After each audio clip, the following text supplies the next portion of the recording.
welcome to the show. We at Trucking Life welcome you all. Now, pull that rig over, hit the head, grab a drink and snack, settle in, and let's get this show on the road.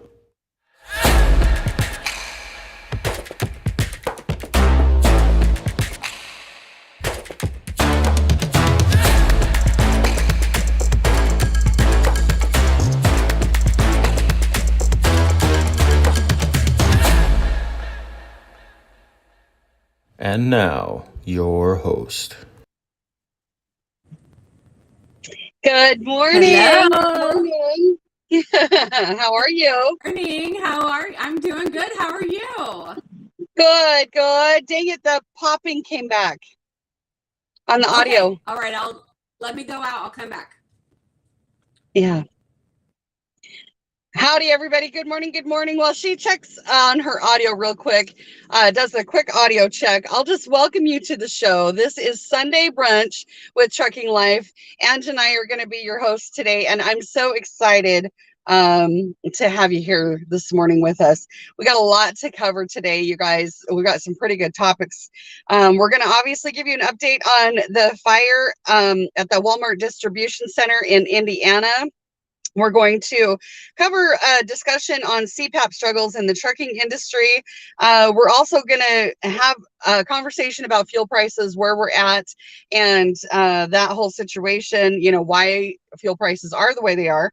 And then we're going to also have a story on a program happening out of West Virginia where they're developing lithium batteries. And we'll go into that into more detail. But while Ange is back, I just want to say hello.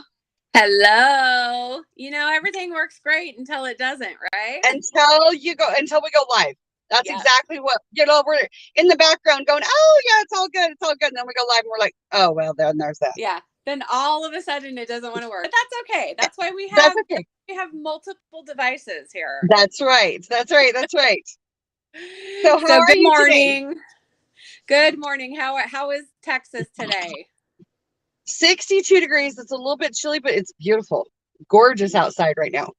I don't even know what it is outside, but I've been outside and it was nice. I'm wearing shorts and flip-flops today. See, there you go. Perfect spring weather. So gorgeous. Exactly. Johnny Dean almost hung up on me this morning because he's up in northern Minnesota heading into North Dakota, and it's not near as warm. Oh, no, it's not. It's not near as warm there. Yeah. I think we're going to talk about, let's do the Walmart fire update. Yeah. You want to go first and tell me what you found and thought? I sure do. Well, as we have all seen on social media, there was a huge fire on Wednesday in Plainfield, Illinois at a Walmart distribution center. And it destroyed the center completely. Yeah.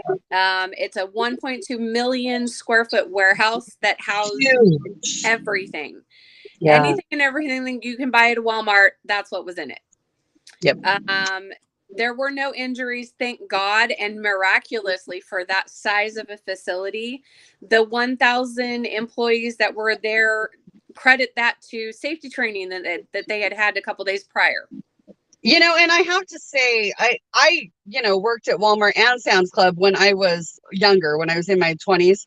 And I have to say, that's one thing that I will give that company credit for is their training. As they really do go above and beyond on their daily training, and then also their like fire drills and stuff. And so I credit that, because that's amazing that many employees in that huge of a fire, that they were all able to get out safely with just minor injuries. No, that's great. That's miraculous with that size of a fire. Absolutely. Yeah, they had 200 firefighters from 30 agencies responded to the fire, and it took 48 hours for them to actually get it out. Yeah, I got some more information that I found on that this morning too, that there was a total of 28 engines, 25 ladders, 9 medics, 12 tankers, and sometimes a total, because they had so many agencies involved, they're estimating that there were between closer up to 400 firefighters, part-time and volunteer at different times. Yeah. It's amazing. They had to work in in 4 to 6 hour shifts to keep everybody fresh and, minimize smoke inhalation. But I mean, that's an incredible undertaking, Yeah, it's huge. Yeah. So ATF is leading the investigation, and there is no cause at this point. We'll have to wait for them to finish their investigation to find out exactly what started the fire. Yeah, and that's what I heard too. That they're looking at days or weeks. The current concern for the area is all the particle and debris that's coming out of the air. They're doing water samples and air quality samples because there's so much particles and debris, and they're telling people that live in the area that are getting the ash, don't touch it because it could be toxic. So it could be. Yeah, it's crazy, scary situation. Oh, of course. Yeah. So we'll keep everybody updated on that as it goes along, and hopefully we will get a cause for this. Right. And just to grab some of the comments that came up, I can't see them all, but Cindy said, I'm so sorry that they lost, that business and people lost their jobs. But I'm going to tell you that Walmart is, stepping up to the plate. They're paying all their employees for the time that they're down right now. They've really taken care of their employees. So the employees aren't like completely jobless, and their losses, like some of them left their cell phones in the building. Correct. There was a lot of situations there. The first couple days, some people couldn't even get access to their cars because of the situation. So Walmart and the ATF and all the firefighters are taking really good care to make sure people can access the things they need to. So I think that they're okay considering the situation. Yep. Yeah, crazy. Well, we want to bring Ed in and talk about some crazy stories that have affected people in the trucking industry. Good morning. Good morning, Ed. Good morning. Now you are. Okay. And can you hear him okay, or is he muffled too? He's popping and muffled also. Oh, okay. Dang it. I will leave. All right.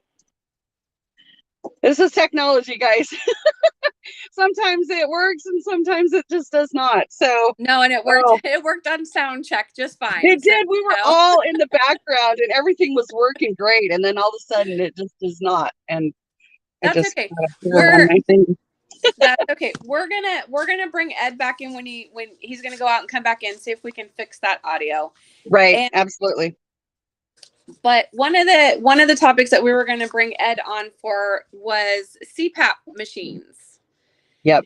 And so I'll start with our own Jane Furtwängler's story, and then you guys can chime in. Perfect. All right. Okay. All right. So we are all familiar with Jane Furtwängler. Okay. She is one of our research assistants, and she's one of our biggest fans. Yes. And we love Jane. Love Jane so much. I wish I would have given Jed the picture of her and me together, but I forgot to do that. So, But Jane messaged me last night with her story about her CPAP, and she was diagnosed with sleep apnea after heart surgery in 2017. And she could literally stop breathing many times during the night. So she's been using a Philips CPAP machine, and there has been a recall on those machines. The recall says that there is the possibility of sound dampening foam that will break down and enter a person's lung through the machine. The machines can emit toxic organic compounds that could cause cancer. Okay, so this recall has forced her to go without her machine for 6 months now. And I'm going to just tell you my point of view, just because I know Jane so well. She's kind of a personal assistant to me too, as well as one of my really great friends. And I'm going to tell you, I'm so mad about this situation with her because she has massive heart issues. She has artificial parts in her body, in her heart. And so they were scared about the particulate part for her and that creating more issues. So I totally get that.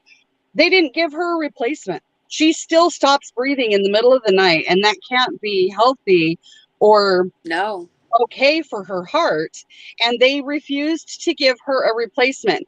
And so she's been 6 months trying to sleep in a recliner and elevated and all the things so that she can breathe and not stop breathing in the middle of the night. Yeah. And damage her heart even further. So for me, I was very frustrated on her behalf for her, just because, in my opinion, if you're going to recall something so substantial, there are people where it's a life or death situation, whether they stop breathing at night. Some of us were just fat and we need a CPAP, and that's how that works. You know what I mean? And so you can do things to elevate, but in Jane's situation, that's a medical necessity. Correct. Yeah. So what happened with you, Ed? Let's talk All right, CPAP. so my CPAP journey begins when I started at Schneider National. Schneider National is one of the leading carriers as far as bringing CPAP, obstructed sleep apnea (OSA) awareness to the industry. They started that whole campaign back in the late '90s, and mid 2000s, about 2006, is when they came out with what their current program is, which is basically anybody that's fat that walks through the door gets tested for sleep apnea. And the issue is that I had with it when I went through was that it didn't matter if I was completely asymptomatic. I had no issues with fatigue. I had no issues with staying awake during the day. My wife is an LPN. Every now and then, because she's kind of weird a little bit. She'll watch me while I sleep. She says I'd have no issues breathing throughout the night. She, all that stuff. And but they still forced me, even though I didn't want to take the sleep study, they still forced me to take that study. And they made it a requirement of my job. They parked me, and they were going to keep me parked until I took the study. An interesting thing is that only 5 events. Hold on, let me hold up my hands here. 5 events per hour is what's required for you to be diagnosed with sleep apnea. So now I have a machine, even though I slept without it last night because whenever I'm on resets, I take a break from it. I every time I sleep without it, I feel I sleep better without it. It is what it is. For Jane, it's like a life or death thing. For me, it's more of an annoyance. But Right. now that it's on my my FedMed certification, I have to have it. I have to wear it minimum of the requirement is 4 hours per night, 70% of nights. So I can take little breaks from it here or there, but more often than not, I have to wear it. The good news is that Schneider is a little bit different than a lot of other carriers in that they completely cover the cost of all supplies. They completely cover the cost of the machine. I came out of pocket for nothing. A lot of other carriers will make you sign promissory notes where it comes because you're not covered by their health insurance. When they typically force you to go through these studies, they will basically saddle you with the cost of everything, but take it out of your check and little increments, and it takes years to pay it off. How convenient. And then whenever right. Yeah, because the machine is between $1,000 and $1,400. Mine was $1,600. Oh, see, there you go. Wow. So what was I going to say? The issue is that a lot of drivers, because of these large carriers are kind of known for doing the things that they do best, most people will quit, before their first year is even up, long before they would even have that paid off. So they kind of get a little sticker shock when they go to try and quit, and their final checks are withheld because the company says, "Oh, sorry, you still owe us all this money." And I was actually really surprised. I'm sorry, I just want to make one more point. I was actually really surprised that a corporation can force an individual to undergo a medical study, make it a requirement of their job. There was a Supreme Court case about specifically trucking companies forcing drivers for sleep apnea. It was a driver, I think it was US Express. I might get that wrong. It was a red truck company. So Night, US Express, Rail Transport. It was one of them. And the Supreme Court sided on the side of the corporation. A corporation can force an individual. Mm-hmm. Supreme Court decided that a corporation can force you to undergo a medical study. So that totally surprises me because let me tell you my situation. So I have been on a CPAP for 16 years or so now. But I had it, and it was before I was even in trucking, but it was because my airways are really little. And so my ear, Get nose, a and throat booger in there, that's doctor, it. You're done. right. And so he went in, like Yeah.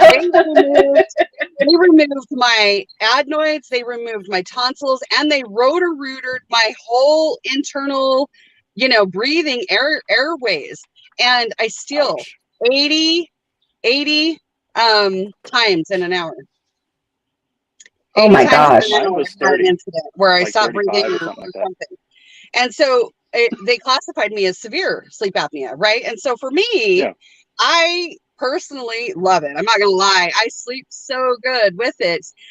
Once I got used to it, I hate the hose. I'm not gonna lie, I hate the hose, but I Right. do. I My sleep puppy so doesn't much like it either. better with it. But what bothers me about your situation is the assumptions that they're making and putting you into a category that you didn't need to be in. You're sitting here Right. saying Correct. you sleep better without it. I mean, at what point does the red tape infringe upon what you know about your own body? Right. Yeah. Yeah, You no, know if what I I was mean? having problems staying awake during the day and all that, and I'd be That'd like, be oh, different. maybe I should get a sleep study done. Right. Yeah. Right. Yeah, See, because that to me it is just basically puts asinine. me in a position where they don't believe me, they don't trust me to make my own medical decisions about myself. That's I it do right have there. There one you go. stat. There were 2 million drivers. The statistic is 2 million people, commercial vehicle drivers use Philips Respironics machines. So Mhm. those 2 million drivers either have to take the risk of being exposed to that harmful debris, Right. or they're just not in compliance. And I guess they'll just have to be dealt with however they're going to be dealt with. But Philips is not planning on having those machines replaced until September. So for Jane, Wow. a year without her Yeah. CPAP, in Yeah. a person who has severe heart issues, where she has to go have labs drawn every week. Now, let me preface this and say Jane's not a truck driver, so that's not the issue. And we Mhm. are talking about it in the trucking industry. But as a person, that just makes me mad for her. Yeah. Yeah. Yeah, it does. Yeah, that's crazy. Well, you know what, guys? Let's do a commercial, and we'll drop Ange, and then we'll come back and we'll bring Pat in because he's also got a CPAP story. So, Jed, let's go ahead and roll that commercial.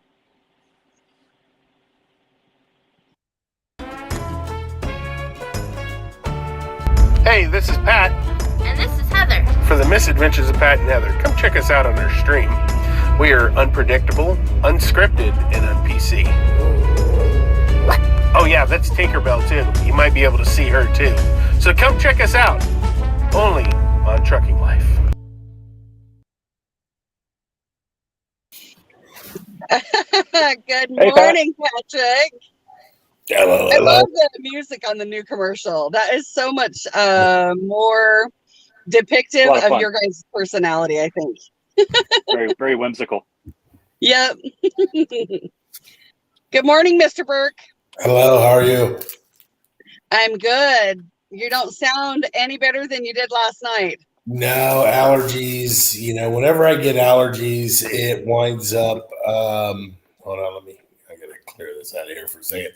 Anytime I get allergies, it always turns into laryngitis or bronchitis or the other. So, and right now, allergies are just going crazy for everybody. So, That time of year, huh?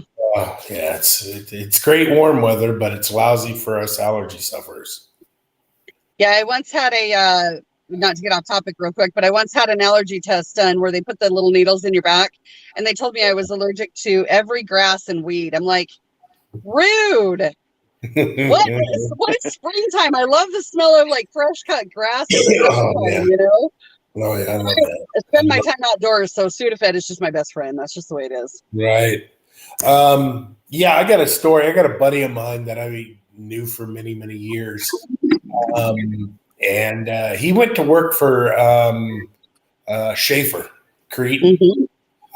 He had already been hired on with through orientation, had his truck, was with him for 30 days.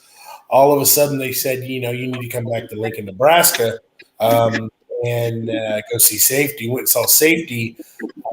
They took his medical card and ripped it up in front of him and told him, that's no good. You need to go get another one and a sleep study test. What? And I was like, that was bad. Yeah. And see, the thing about it is they don't own that medical card. That doesn't belong to them. No, it belongs to the individual. Right. It's kind of like a driver's license, no I might state. have throat punched somebody if they did that to me. Oh, yeah. Well, and here's the thing. They made him go take it. And then, of course, if they're going to make you take it, they're going to make sure you have to have one. Right. So interesting. They wouldn't let him go through his insurance or nothing. They said you got to take it within so many days. Your insurance isn't going to get back to you in so many days. So we're going to take it out of your pay, $1,000 for this stupid CPAP machine. And it's like, wait a minute, and I've gone through sleep study tests. Okay. Now I've done the ones I was over at Prime. They have a place on site, which that's suspect enough right there for me. Right. But Same with Schneider. Oh yeah. And it's usually by one company. It was one company out of the Kansas City area, and they pretty much use everybody uses this one company. Did the sleep study test. And yeah, of course I stopped breathing and woke up because they kept messing with the oxygen level. They kept messing with your feeds and stuff because they want you to go into an asthmatic rhythm so that they can, justify you being on it. Then when you go see the doctor about the test, they want to say, oh, well, you had, 5 or 10, rhythms. You're required to be on it. Well, that's not true. You have to have moderate to severe sleep apnea to fall under the medical guidelines of having to be required to have one. And I know that, Ed, they told you 5. And I've talked to many, many doctors, and they said actually it's anywhere from 30 to 70 before or episodes to where you have to have one. And I was, and I had mine where I was like, they said borderline. Well, I didn't fall into the category where I had to have one, but then I had the doctor where he said, oh, well, before I'll give you a 2-year card or you'll have to lose weight. I said, that's not part of the thing. That has nothing. My weight has nothing to do with it as long as I passed everything else. But, to get back to the CPAP machines, this whole thing, yes, CPAP machines, they help people. There's a lot of people they do help, but a lot of it too is a lot of it is a money-making scheme because a lot of these doctors are in bed with these sleep apnea companies and they are getting large kickbacks from these sleep study groups and, these sleep companies to push this stuff. So like when I go to get physicals, I will not go to a doctor that is, like Concentra is the worst. US Health Works, all those big, I guess, what do you call them? Work comp doctors that do a DOT test. They're the worst because, they're going to. Occupational health is, I think, the phrase you're looking for. They're going to see you and go, oh, you're fat. Well, I've got family members who were skinny. I mean, rails thin, and they had sleep apnea. It's all about that flap in the back of your throat. Yeah. Right. I was just going to say, Jane is really little. I don't know if you guys remember seeing her compared to Johnny.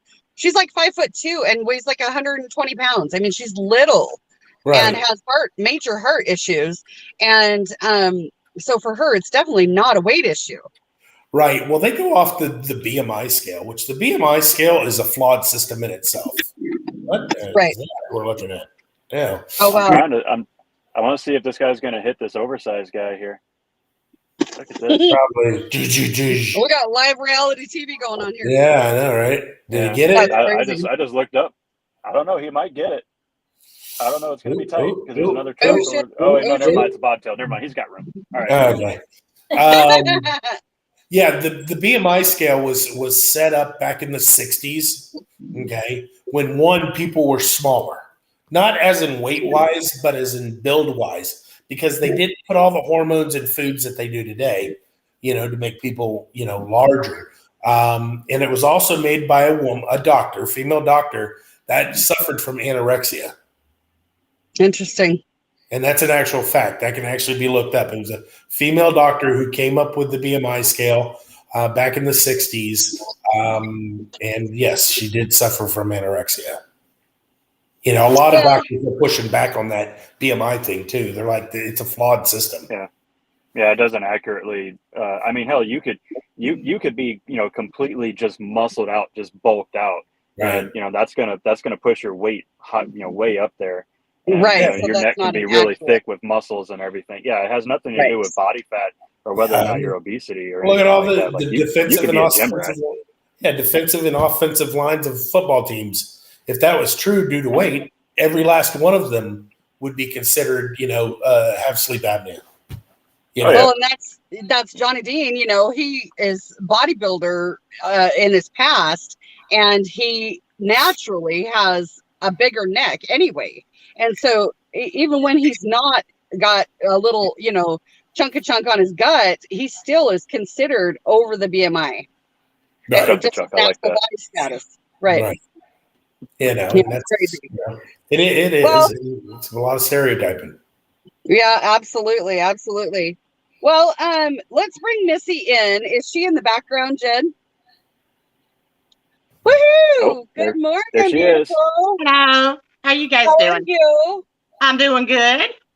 Good. So Okay. I Tilt you hear down a you've little got a bit there. CPAP story. I've been a CPAP user, not quite as long as you, Brooke, but I've been on one for years. And when I went into Prime, I already had my machine, and my recruiter had already told me to bring my data, so I got to bypass the long, lengthy process every other fat person had to go through to get there. Right. And so my one thing that I did do mistakenly is I was out of supplies and wasn't going to be home to get my regular quarterly package. Mm-hmm. And so I had called Sleep Cardinal and just said, hey, this is my machine. Can I come in and get him? Yeah, you can come in and get him. I went to lay down my insurance card because I'd already been with them probably, 6 or 7 months. And we're a private company. We don't take insurance. And so what I would pay my deductible at that point was, $25, $30. I ended up spending $175 out of pocket for my, 3-month supply. And I thought, this is a big racket, It is, and at that point, when I was on the road, if I knew I couldn't get my my package, I'd go on Amazon and just buy whatever I needed, the face mask, the hose, the headgear. And so a lot of these big companies, they said they were ahead of the curve, to get drivers implemented. And I mean, I get the fact that there's so many fatalities where truck drivers fall asleep. So I kind of know. Sorry, guys, Bella. So I know the premise of, okay, we want to make sure you have enough sleep, but I think it goes too far. And it runs in my family. My dad has it. Both my boys who are skinny, they have it. I have it. Mine is, the last test I took was 200 events an hour. Wow. So I actually had a cousin in Wisconsin at 40 years old to die of it. He hated his machine. He hated the way it was. And he died. And he just stopped breathing one night. Yeah. Because sleep apnea leads to enlarged hearts. Yes. And so the threat is real for the people who actually have it. I mean, I swear by my machine. Me too. And so when this recall came out last summer, I went ahead and filled out all the paperwork like everybody else, saying, that's the exact machine I had. And then thinking, what am I going to do? I knew it was going to take a year for us to get a new machine. So I went ahead and did the research. What's going to be the worst thing? I mean, you know, all the tort lawyers are already out there. Hey, do you have a sleep machine? You might be part of this class action lawsuit if you have cancer or if you've had respiratory, you know, whatever. They don't say anything about the people who have like heart issues like Jane or any other medical things that go on. But I did go to the FDA.gov. They did set up a site specifically for the recalls with frequent questions, you know, frequently asked questions. And so when I was reading on it, one of the biggest things that causes problems, which Phillips has known about this for years and kind of has swept it under the rug, in hot and humid conditions, this is what causes that foam, that polyester, ethylene or polyester, propylene, whatever the chemical is in that foam that quiets the machine and it keeps it airtight. Hot and humid conditions is what breaks it down. Either that breaks it down, or if you actually use chemicals that they don't recommend. I always just use a little Dawn and a little soap, soak my stuff, I'm done. But if you use stuff that has like ozone, so like aerosol, or if you use something that has like UV, you know, ultraviolet, you know, something's in the chemical when you're cleaning your machine, that can break down your foam. So I decided it was easier, or not easier, it's more beneficial to me. I cannot live without my machine. And so I'm taking that chance of using it every night until I get a replacement. But I make sure, you know, I don't use it if the air's not on in the vehicle. I don't use it, you know, in humid conditions. So I always keep my truck, winter, summer, fall, whatever, I keep it ice cold. That's the way I sleep. And so I haven't had any problems. I do like the machine itself, so I'm really hoping that the replacement is going to be comparable to what we've got now. But, you know, if for the ones who, and I can't go without it because then I would be off the road because I'd be out of compliance. You know, that's all they would need is to say, oh, Melissa has only used it or hasn't used it, you know, for the last 90 days. That's going to trip up my medical card, you know, and I do have to do a yearly medical card. So, well, do you know that you're only required to use that thing 70% of the time? Yes, I know. And that's fine. That's good. That's fine for people who are borderline or people who don't even like Ed, who feels like they sleep better without it. Right. If I go half a night without mine, I'm dragging butt the next day. I am miserable without mine. I am miserable too. Yeah, I am miserable without mine. When I had to do my last sleep study, it was actually at home one where they send you the equipment. Yeah. And so it wasn't last Christmas, Christmas before last. I was miserable for 2 days to be on that machine or to be on that, you know, for the study. I think I slept 3 days after that. And when they sent me the new machine, so my machine's not even, it'll be 2 years old here in a few weeks. It's the best machine I've ever had. And so I hate the fact that it's on voluntary recall. But for the people who don't need it, that's one thing. But when you're strapped to that med card and it's saying you have to do this, and for the people who don't need it, I say just use it the exact minimum time you have to. Yeah. And I hate that Jane has been off of hers. I'd be absolutely miserable if I was off the machine for 6 months. And I actually have a BiPAP machine. I don't have a CPAP. And the BiPAP means it's going, you know, it's blowing a certain pressure in, and it's also pulling a certain pressure out. And it's just because mine's so severe. And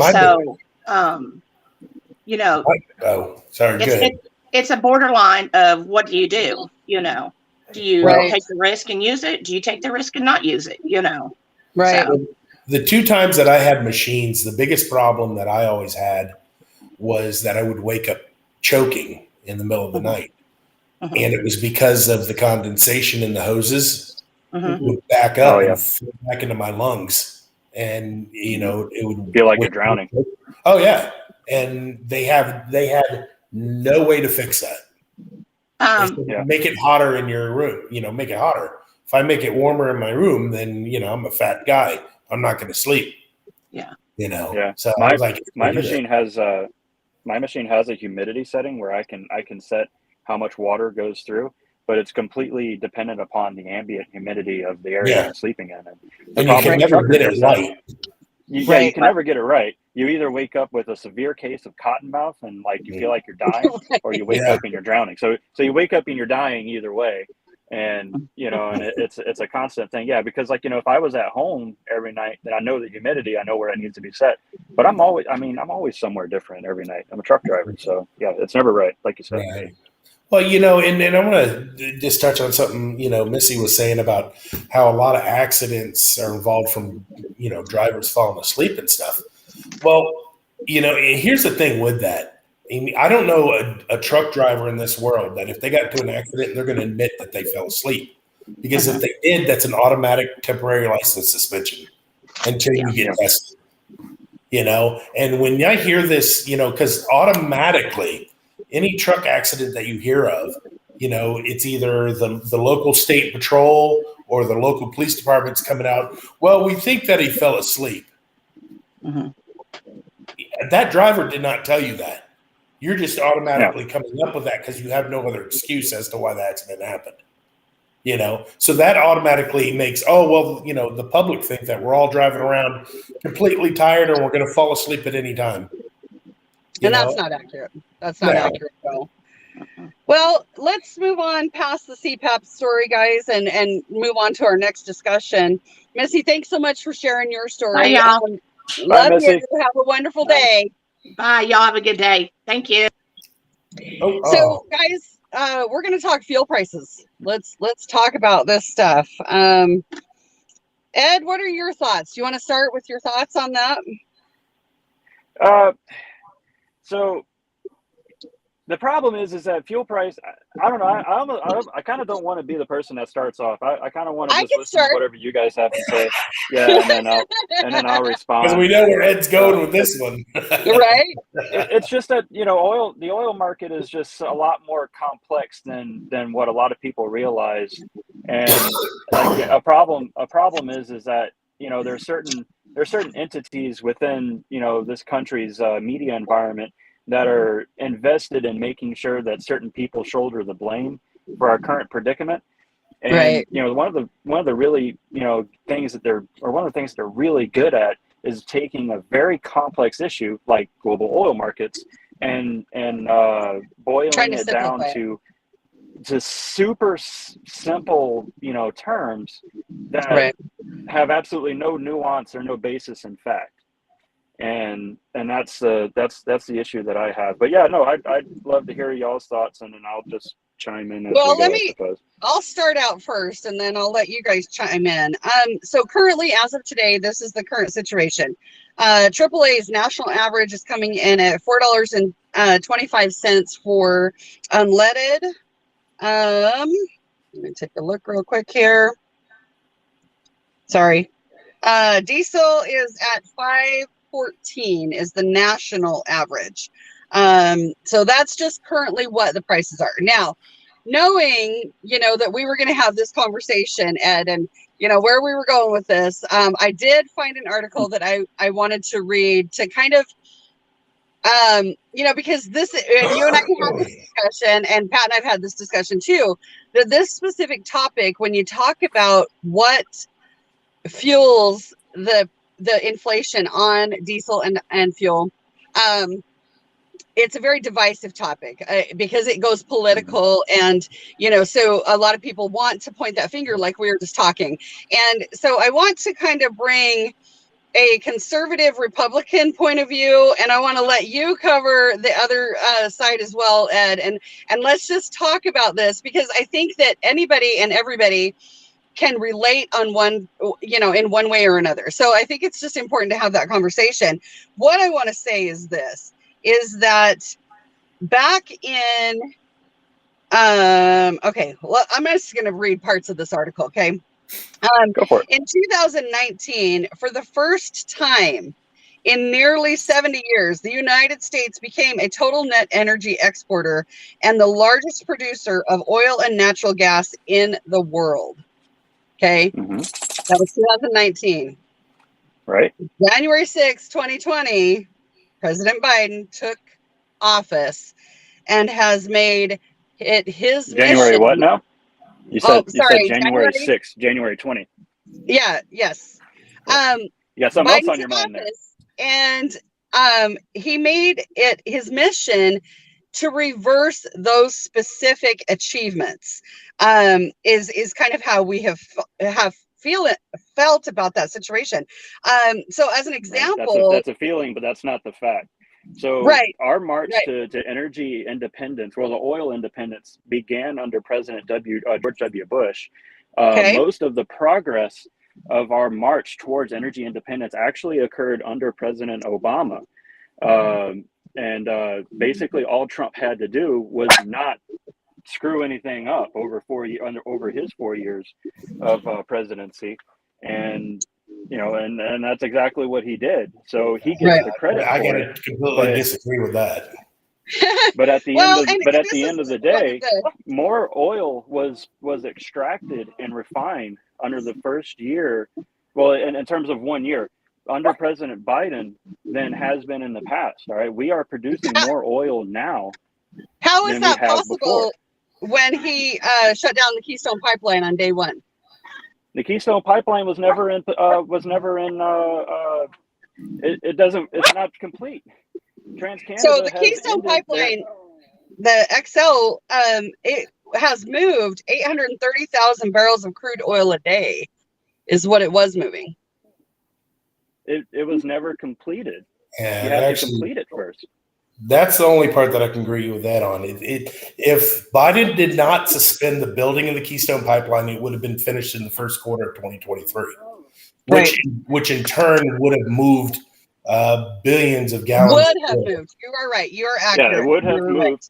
But the problem is that oil, first off, it's pretty much the dirtiest oil you can get. That's tar sands oil. It's the sourest, crudest oil that we have, the heaviest oil that North America can produce. It doesn't come from America; it comes from Canada, so it doesn't help American oil independence, right? Because we have to get that oil down from Canada. It gets refined in the Gulf states, but the problem is that the Gulf states right now they're making gasoline, they're making diesel, they're making bunker fuel. The problem is that not all of that gasoline, not all of those petroleum products stay in America. 2/3 of that of those finished products get exported to other countries. We export that oil. We don't keep it here. And it's not the federal government that makes those decisions. These are oil companies. They make these decisions. So, and it makes me wonder too, because right now, I mean, there are 7 or 8 oil rigs out in the Gulf of Texas that aren't working. They're not online at all.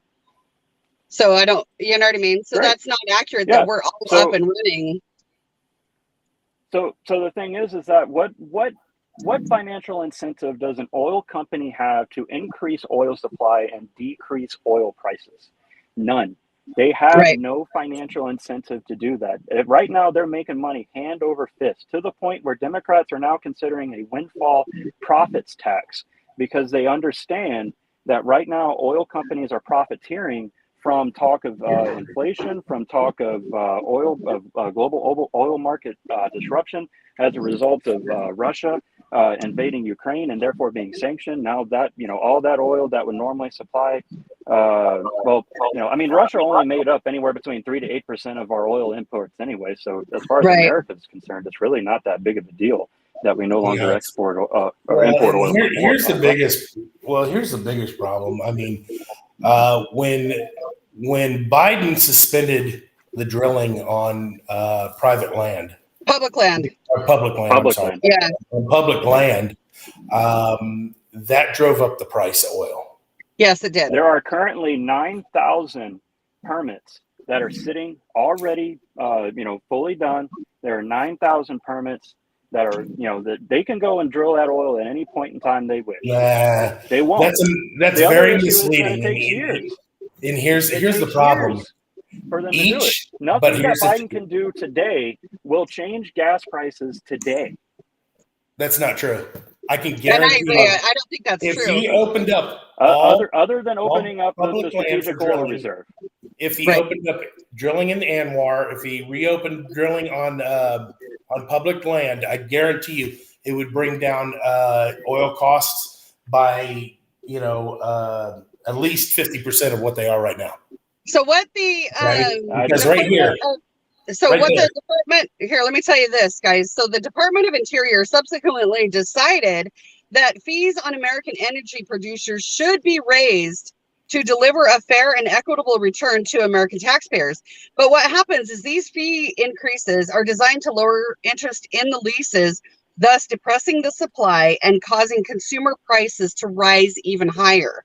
And when energy companies decide to pursue those leases and pay the rate increase, all it does is pass on to the American taxpayer and the American family. Well, for each one of those permits that they have out, it costs them millions of dollars. And majority of those are Takes exploratory. years. They're exploratory permits. And okay, let's see if they strike oil. Okay, if they find an oil pocket down there that's producing, they decide to start, go ahead and do it. This administration is not friendly to oil drillers at all. They never have been. Democrats for years have never been friendly to the oil industry whatsoever. But in saying that, the majority of them have high investments in those oil companies. So it's kind of hypocritical on that end. Can we make a next logical step here? Sure. Because all right, so let's bring this to a next logical step. So I've already said, what financial incentive does an oil company have for increasing supply and therefore suppressing the price of oil? They have zero. What's the other thing that's happening right now? All right, so oil prices are high. All right, again, president does not set gas prices. He does not set the prices of gas, diesel, whatever. He can, to allow a point, yes, he can, implement certain policies or procedures that might lower it. But at the same time, think about what's happening to Pat's point there. What's happening right now? Everyone right now is pissed off at Biden because gas prices are high. But the thing is that it takes years for any policies or procedures to actually influence the supply and demand of oil today, right?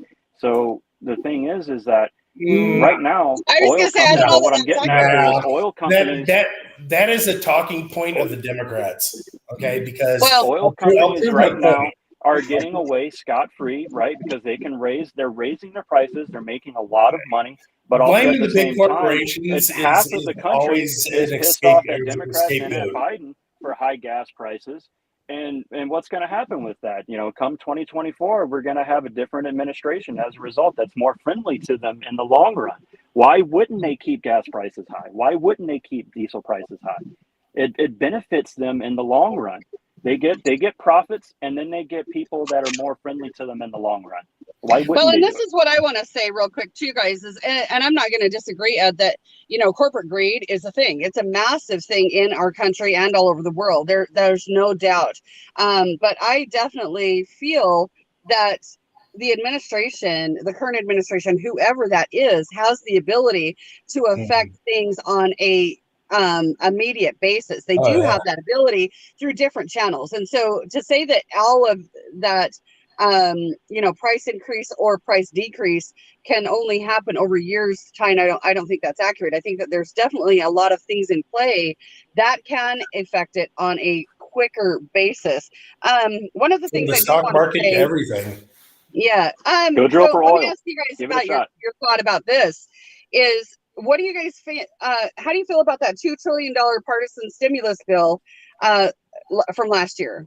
You know what I mean? Because what I'm reading, that it fueled inflation. They're setting their sights on, they passed that, what I would consider a reckless tax and spending spree, that to spend trillions of dollars more and inflict inflationary policies that would make the situation even worse. Their bill is loaded with new and increased fees on the American energy producers that will ultimately be passed down to the American putting fuel in their car.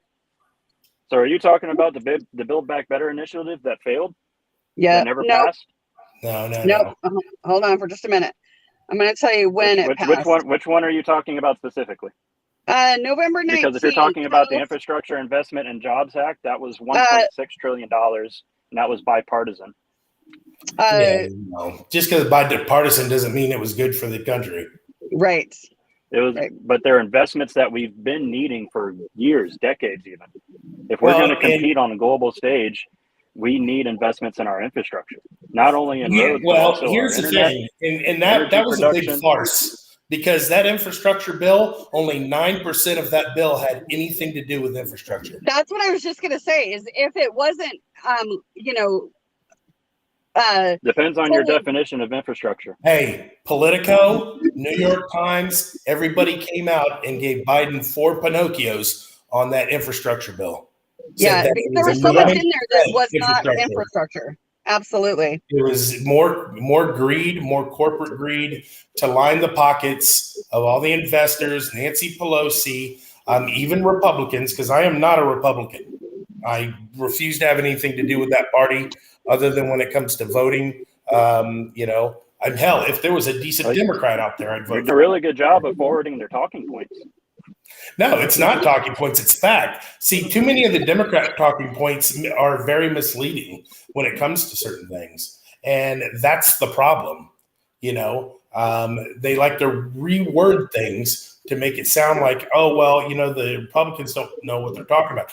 Like when Jim Psaki likes to push this, there's 9,000 permits out there.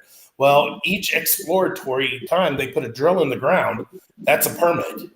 And that permit costs millions of dollars. Why would they want to drill when there's an administration that's unfriendly to them that could at any time say, hey, why would they want to drill when it's going to increase supply and lower their profit margins? That's the bigger issue. It has nothing to do with whether or not the administration is friendly towards them, because Biden has already come out and said that he's in support of oil drilling because we need oil right now today. Why wouldn't we need oil? Yeah, and Biden also came out and said that Trump with the Russians. All right, so let me ask you this question, guys. Let's go ahead and let's go here. Let's start on this story. Ed, if you can give me the basic rundown. Let's talk about that program that's being developed out of West Virginia. Sure. All right, I got to change pages here because I got a whole page of notes on it. Sorry, honey. So, no, you're good.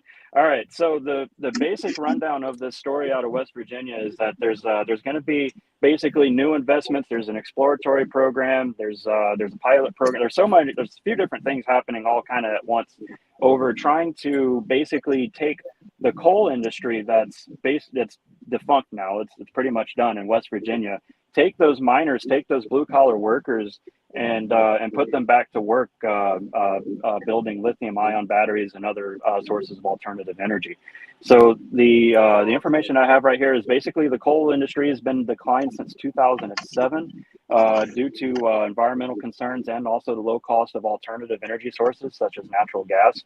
We just haven't had to mine as much coal, and so therefore those miners have been going out of business, and they've been unemployed. Well, not unemployed the whole time, but a lot of them can't find work in West Virginia coal mines. This is kind of an interesting point. So West Virginia went for President Trump and by a double-digit margin there, mainly because of his promises of bringing back the coal industry.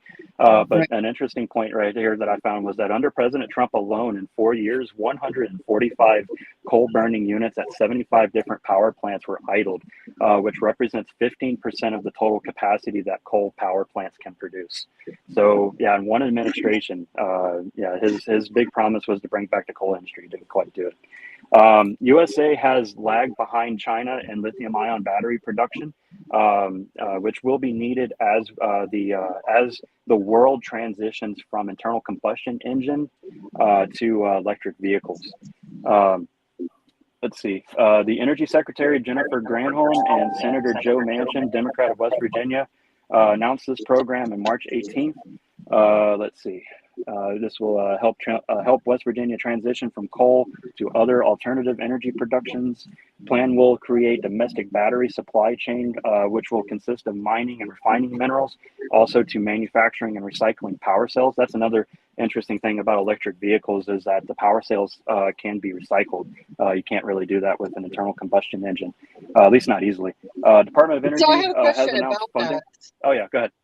And I want to, the reason I want to bring this up is because we need to kind of debunk something that's been all over social media. Jed, do you have that picture of the vehicles in the field? So that was something everybody probably saw all over social media about electric cars having this graveyard in France, over in Europe, that nobody's going to buy an electric car because they can't afford to replace the batteries. Now, while I believe that that's accurate, that the batteries are huge expense, a huge expense. $20,000 to replace it. Yeah, that Depending specific on the photo vehicle. was not accurate. That specific photo was a company who is no longer in business, and so it was there were multiple factors to the reason that those cars were parked in that field, and people with an agenda took that opportunity. Now, I will say, I mean, there's definitely pros and cons to the lithium battery production and the lithium mines. Right. Jed, go ahead and pull up that picture of the lithium mines. There's one there, and then there's another one too. I don't know if we got that other one. Do you know where those are at? Yeah. I apologize. I don't know which country. Chile and South America are definitely the largest producers, I believe, isn't it? Chile? Right. Yeah. Of lithium. Well, Pat, I was what are going your to thoughts talk on about this? a big part of lithium-ion battery production is the need of cobalt. That's actually something I was going to talk about here in just a second. There's the need of cobalt, awesome. and the biggest cobalt mines are in Democratic Republic of Congo. Mm-hmm. Who are you? You're growling at me. Why are Pat, you what are your growling at thoughts me? You've about been this chewing program? on me. Have you had any chance to do research on this program out of West Virginia? Yeah, well, here's the thing. They tried this before during the Obama administration, when Obama went on his war against fossil fuels. It didn't work. You can't take somebody from the coal mines and put them in a classroom, basically, data entry, I think is what Biden called it. It's not feasible. It's kind of like taking somebody that's done nothing but driven a truck for their entire life and try to stick them in an office. They're just not going to do it. It's not going to work. So explain that to me. I don't understand what you mean. So are you saying that this program, they're not talking about actually, explain what you mean. They want to retrain the coal miners to do jobs other than be in the coal industry. And for a lot of people in the coal, majority of coal miners, it's been passed down throughout their entire generations. Right, yeah, they've been mining it for generations. And to take them out of that is very, I don't know really how to put it. It's very disruptive. Well, for sure. I mean, you have a family business. Yeah, not a family business, but you've got a family industry, and then all of a sudden that industry is gone. Now what do you do? Right, because that's all you've known. That's and guys that have done that entire life. I mean, the companies are no longer around, so they have no retirement. And it's like particularly the young guys, young enough to go back to school. I mean, it's like telling Johnny to go back to school. It's hard to teach an old dog new tricks, is what you're saying. Well, yeah, and especially with the new technology out there and stuff like that. I mean, older people, even I mean, when I was young, we had VCRs and we could program those son of bitches and make our parents look like morons. How'd you do that? Well, it was not that hard. Half the time I don't even know how to run my phone. I mean, I had to take it to AT&T because I couldn't get a setting off the damn thing. I walk in there, the guy goes, doot, done. Right. I'm like, what's going on here? So how do you think, Ed, how do you think that this program is going to benefit those coal workers, in addition to providing a new career, and a new industry for them to fall back on? Has your research, given you some additional information on how that's going to be a huge benefit? Well, I think the point that I would make is that while I see Pat's point, I don't agree that it's a one-to-one comparison to be made there, because these people, they're not going to office jobs. They're not going to because I'm a trucker that tried an office job. Hell, I had a corner office and I freaking hated it so much. But the thing is that these people, they're not going to coal, or I'm sorry, these coal miners are not going to offices, they're going to manufacturing plants. Now, I get that it's not what, I guess the point that I want to make is that, yeah, there's going to be some miners that are just not going to have any interest in doing it. There's some miners that are just not going to be able to do it. There's some miners that, it's just not going to work. But at the same time, a lot of these, particularly the young people that didn't really have a chance, to the point that was being made earlier, they didn't have the ability to save up and get that retirement set and all that. They're, I fully expect them to be able to not only be able to do the job, but also to thrive in that industry. Because I used to be a CDL instructor. I used to deal with people changing from one industry to the next every day. Interesting point. The most people that want to be truck drivers are correctional officers in prisons. I dealt with more correctional officers than anyone else.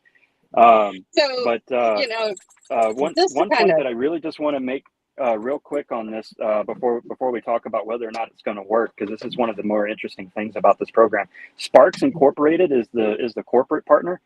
They're the ones that are going to be developing these batteries. They make a cobalt-free lithium-ion battery, which is really special, because cobalt is basically used in every other lithium-ion battery that we use, but most of the world's cobalt supply comes from the Democratic Republic of the Congo, and China has more of the mining rights in that country for cobalt than the U.S. does.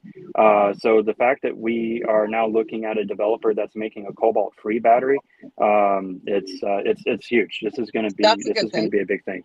Yeah, because it allows us to do it all onshore. It allows us to do it all in America with the minerals that we can mine here. Well, and here's the thing, a lot of people will go, well, we need to go to greener vehicles and all that. The trucks need to go green, stuff like that.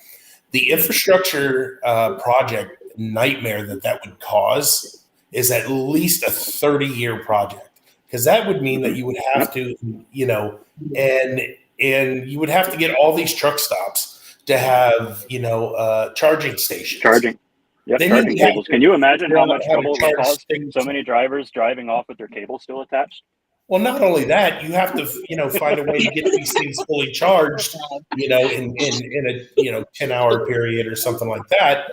And the thing about it is, and what's going to power that charging station? Coal, other fossil fuels to power that charging station, to get the power to that charging station. And a lot of people say it does not benefit that much.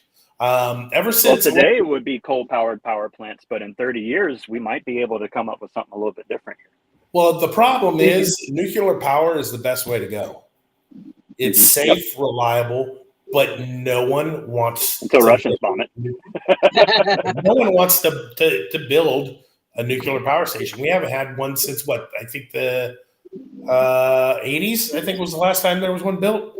80s or 90s, at least in America. I know there's been more recent in other countries, but I just can't think of it. But here's the thing: ever since, and I remember specifically because I was a tow truck driver when the Toyota Prius came out. What the hell was that? When the Toyota Prius came out. I'm trying to distract my dog because he keeps trying to chew on me. I don't know if y'all can hear it. My arm's getting pretty red. Well, he woke up and chose violence. Well, when the Toyota Prius came out, and I remember this specifically, because I was talking to a mechanic about it, and the same thing today, even with the Tesla. They say if the battery goes out on those vehicles, you just need to junk the vehicle, because it costs just as much to get a brand new battery in those vehicles than it does to buy the vehicle. It's $20,000. Depends on how you fix it. Battery, $20,000. You can fix a Prius battery pretty damn cheap. All you got to do is figure out which battery cells are faulty, and then just swap out the individual cells. You can take a battery pack that costs over $10,000, fix it for a few $100. But then you void out the warranty because Prius won't allow you to work on them. Yeah, but if you're already past the warranty, then it doesn't matter. Yeah, but most people, I mean, I wouldn't trust an electric vehicle out of warranty. Plus, these things, same as fixing up a regular car. Then you get a guy that can do it. You pay him to do it for you. So instead of $300, maybe it costs $500. Right. Who does work on their own cars? I have a Toyota Highlander. I don't know how to work on the damn thing. I bring it to somebody. Oh, I'd work on a Toyota before I'd work on a Prius or those are easier. Jesus. Prius is a Toyota. Well, yes. So let me ask you this: a gas car is easier to work on. Is there anything else on that article that you wanted to go ahead and bring up before we go to commercial? No. No, that's about it. So, guys, we're going to go ahead and go to commercial. We're going to drop Pat, and we're going to bring Ange back in and let her give us her thoughts. So we'll be back in just a minute. But love you, Pat. Thanks for being on. Okay. Love hey, you, Pat. listen, bye. Thanks for coming. Conservatives and liberals, we can get along here. It's all good. You know what? Oh, yeah. No, all you're a good dude. I like points you a lot. are valid. That's right. Yep. That's right. Yeah. See y'all. Check us out. Misadventures. Yeah. Let's go.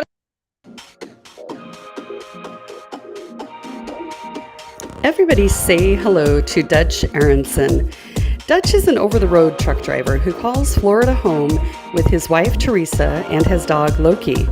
While Dutch's name comes from his family in Holland, he was born in England and has lived in the United States for over 42 years. Dutch is the creator and founder of International Asphalt Junkies here on Facebook and has several other accounts as the International Asphalt Junkie on Instagram, TikTok, YouTube, and more. He's been a truck driver for over 18 years, driving for some major carriers, including Dart, Prime, JB Hunt, Schneider, and more. Trucking Life is proud to partner with Dutch as he streams his daily life for the world to see. Be sure to like, follow, share, and subscribe to all of his pages so you too can get to know this awesome guy. Dutch thoroughly enjoys interacting with his viewers and showing the world how it all gets moved from here to there in this trucking life. Go follow him today.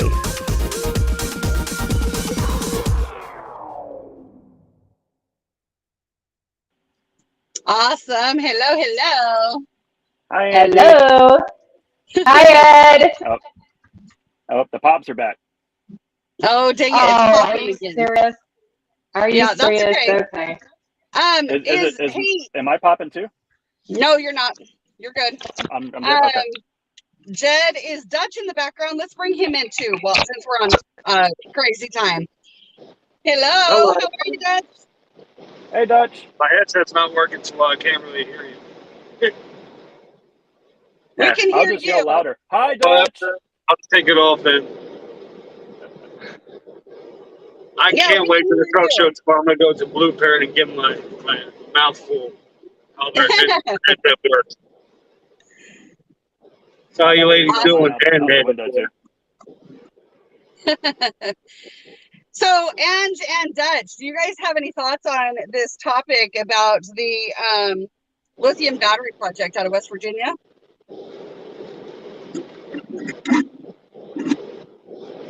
You go first, Ange.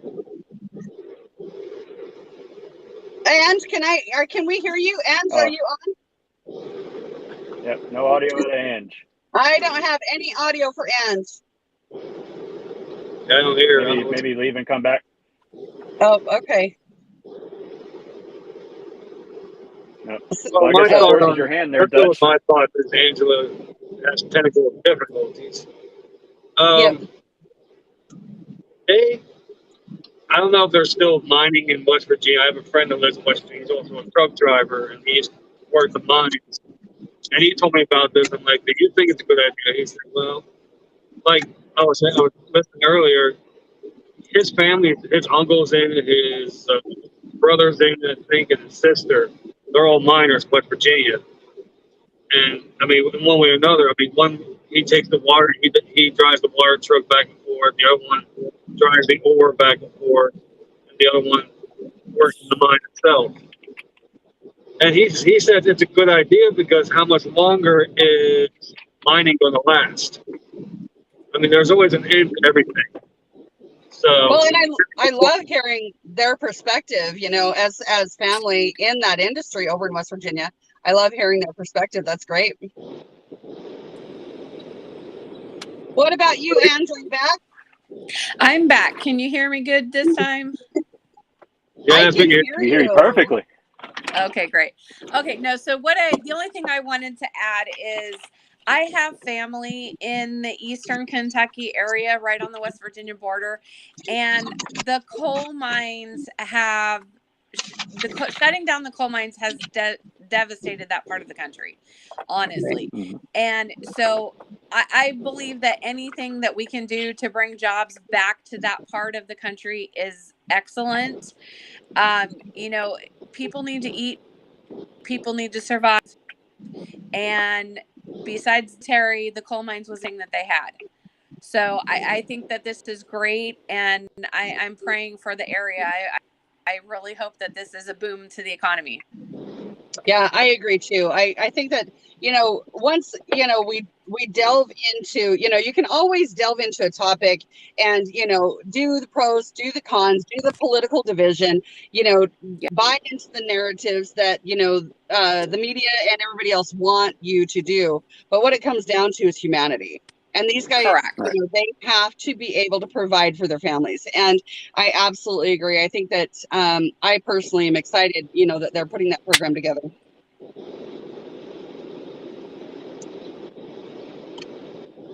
Awesome. Good stuff. Yeah. So, and I wanted to ask too, I was just taking a look at really quick. Sorry, guys. We're kind of behind on our time, but let's take a quick commercial break, you guys, and get in this last commercial and then through the windshield, and then we'll come back and we'll address some comments and wrap it up, guys. Yep. Come join our team at Trekking Life, where you will find that Trekkin' Chick, International Asphalt Junkies, Miami Pink Panther, Livin' Lovin' Truckin', The Misadventures of Pat and Heather, and Big Rig Ed, among others. We are showing the world our lives through the windshield. TruckingLife.live@gmail.com. I love it, you guys. We lost And touch. Jed just reworked that commercial yesterday, and I love it. I like the music. Yep, we've been trying and stuff, so. Awesome job, Jed. Love you. Yeah, love you, Jed. So Ed has a funny story to tell us, and then we need to get caught up on some of these comments and interact with our viewers. Yep. All right. So a couple of days ago, I think it was Thursday, there's this truck stop in Charleston, West Virginia. It's the Go Mart, exit 95, I believe it is, off of I-64. Now, I've parked there a lot of times for, you know, breaks, getting a meal in. There's a couple of restaurants nearby. You know, you never have any problem getting parked there. It's a nice, decent-sized truck stop. But that night, a couple nights ago, was the first time I ever tried to. When I tell you, I have had as many prostitutes solicit me for service in one night as I have had in my entire 10-year career. All right, like I'm saying, 1 o'clock in the morning.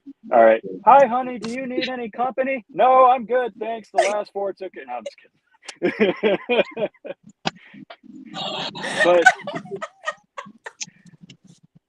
But yeah, no, it was insane. And then I had to get up at 4 o'clock in the morning and go drive in the mountains. You know, I was not well rested at all. CPAP be damned. So I'm trying to decide if we just advertise their services for that location or. Well, so here's the thing. I have never read any reviews for that place, right? It's just a place that I just stopped at. After the third knock, I started reading the reviews. Apparently they have a price list. Yeah. Alrighty. I think and then the next night, I delivered in North Carolina, and then I came back through. I stopped at the Beckley Travel Plaza because I wasn't stopping there again. So I wound up at the Beckley Travel Plaza, and I parked at Beckley plenty of times. Still had to knock about 10 o'clock, you know. No, Oh my gosh. it's just right. So Yeah. So I've got a in funny 10 story to years, tell you guys. I've had more than I've had. Yeah. All right. Sorry. Go ahead.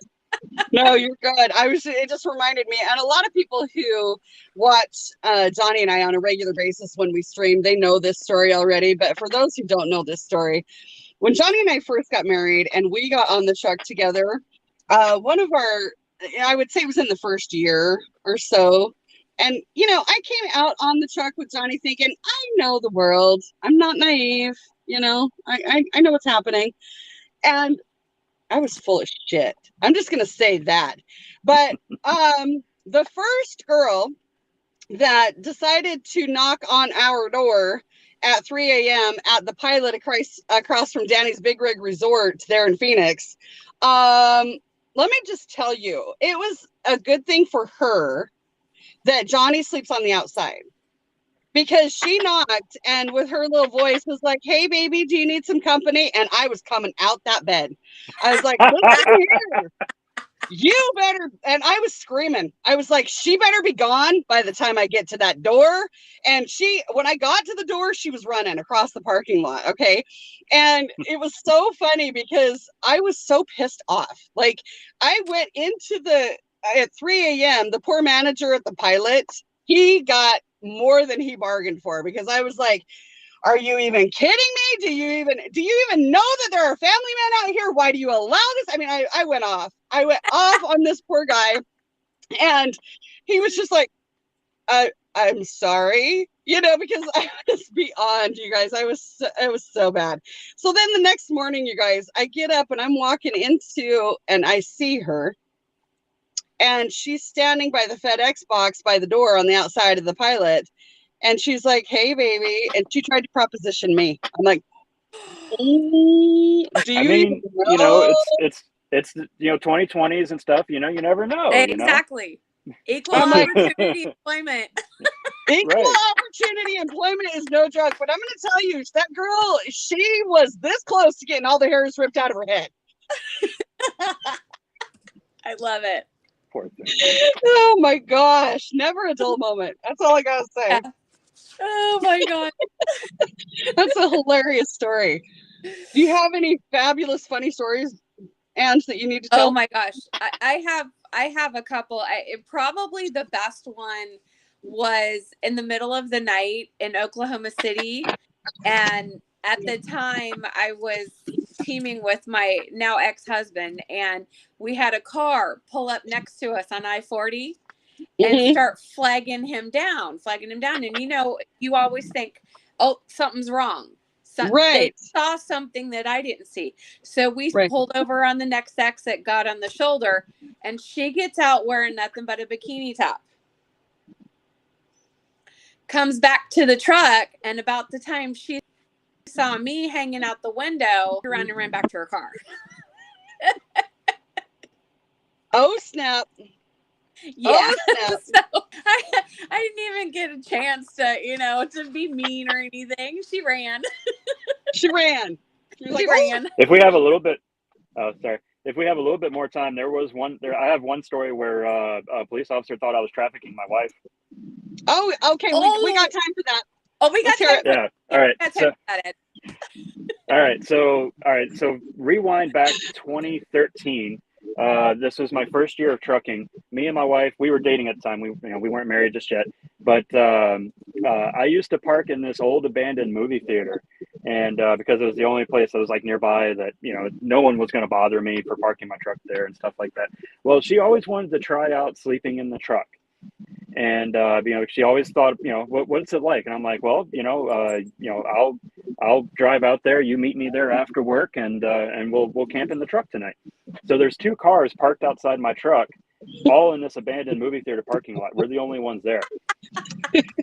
We get wrong with it in the middle of the night, and I open up the curtains, and it's just blue and red lights flashing, and sir, exit the vehicle.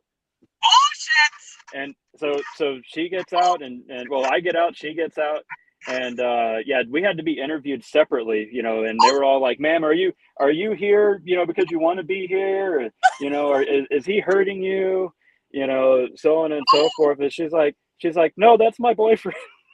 Oh my gosh. So, you know, okay. So these stories, oh my gosh, see, we can't make this stuff up, you guys. No. It's just, and as funny as they are when they happen to us, human trafficking obviously is a huge deal. And, you know, so I understand the police's point of view, but man, I would have died laughing. I would have died laughing. Yeah. Well, we were very scared in the moment because I didn't know what was about to happen. But afterwards, we were like, yeah, fuck this, we're going home. Right? It's not happening in that truck anymore. It ain't happening no more. Exactly. Oh my gosh, that's funny. Well, let's take a look at some of these comments. I don't know if you guys can see some of them. Jay said, conversation with no obligation. Oh gosh, never a dull moment, you guys. Well, there were a lot of different comments, you know, coming on while we were on, but we just want to say, you know, thanks so much for watching today, guys. Did you have any specific comments, Ange, that you saw you wanted to address? Well, I got the if trucks are rocking, don't come a knocking. I've heard that many times, you know. I need a sticker for that one. That one goes on the side of Sully here. Right? Exactly. No, I love the participation. I love that everybody's been commenting on all of the subjects. All of the topics, right. Oh, yeah. I want to beware of dog, because look how vicious this guy is. I need to beware of dog side. So vicious. We've got all these. We need to develop a bunch of vinyl today. Oh, that's so awesome. Well, you guys, on Wednesday night, we're going to bring you a news update of everything that's happening in the trucking industry. We'll also update you on the convoys. We didn't touch on that today, but we will do that on Wednesday night as well. And then, Ange, do we have a topic for Sunday, next Sunday? I can't remember if we've got something specific. I don't think we've got one yet, but I am trying to get us a guest. And if we can manage to schedule that, it will be stories from the road. And, nice. You know, but that's still in the works, so we'll see. Awesome. Join us on Sunday, a.m. Central for whatever we come up with. Apparently, I mean, look at us. Look how much fun we've had today, you know? Exactly. Never a dull moment. Even when we're talking, you know, important topics, and some of them are divisive, you know. Correct. What we want to, you know, reiterate is that we can have these conversations. They can be a little heated. They can have different points of view, and it's all good. Correct. You know, it's all good. Still love each other. That's right. That's right. Well, you know what, guys? Let's just say our goodbyes. Let's end with our Truckers Are Humans video with our partner, Miss Margaret DeBalat. Yeah. And let's just sign off and say goodbye. Bye, Trip. Love you, sweet boy. Bye. Bye. A good Sunday. Bye, guys.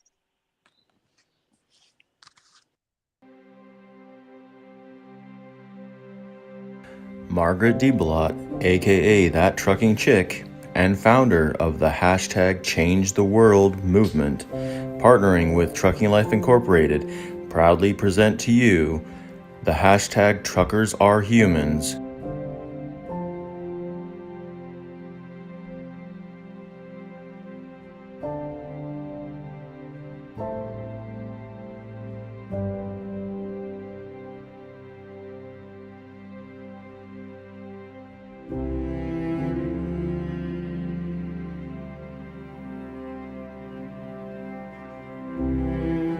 We have always been your essential workers, transporting all your goods, fruits, vegetables, eggs, milk. All your mail, medical supplies, and any ordered products are moved by us. We work 14-hour days, 70 hours a week, driving hundreds of miles a day. Whether we're sick, hurt, or tired, we roll. Sleeping wherever we can find a place to park, whether it's safe or not. driving as far as our logs will allow us to, eating whatever is available, if anything,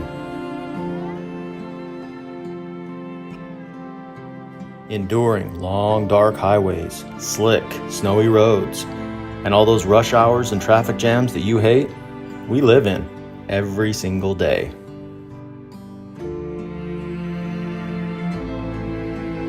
Missing our families and only seeing them a few days a month.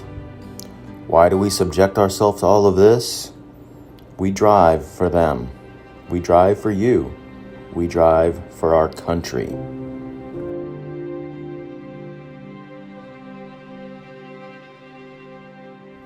As you venture out into the world and interact with us on these roads, highways, and interstates, give us a smile, extend a hello, get to know us and our trucking life.